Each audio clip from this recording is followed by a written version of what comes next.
তবে তাদের জন্য একটা সুসংবাদ, সেটা হলো আল্লাহ পাক তার এই সমস্ত গুনাহ মাফ করে দিবেন যদি মৃত্যুর আগে খালি একবার বলতে পারে আস্তাগফিরুল্লাহ আল্লাযী লা ইলাহা ইল্লা হুয়াল হাইয়ুল কাইয়্যুম ওয়া আতুবু ইলাইহি। আল্লাহ পাক সমস্ত গুনাহ মাফ করার জন্য প্রস্তুত আছেন।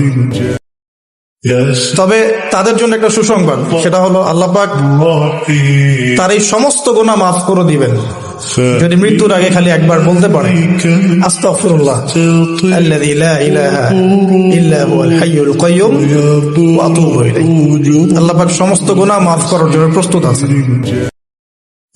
তবে তাদের জন্য একটা সুসংবাদ, সেটা হলো আল্লাহ পাক তার এই সমস্ত গুনাহ মাফ করে দিবেন যদি মৃত্যুর আগে খালি একবার বলতে পারে আস্তাগফিরুল্লাহ আল্লাযী লা ইলাহা ইল্লা হুয়াল হাইয়ুল কাইয়্যুম ওয়া আতুবু ইলাইহি। আল্লাহ পাক সমস্ত গুনাহ মাফ করার জন্য প্রস্তুত আছেন।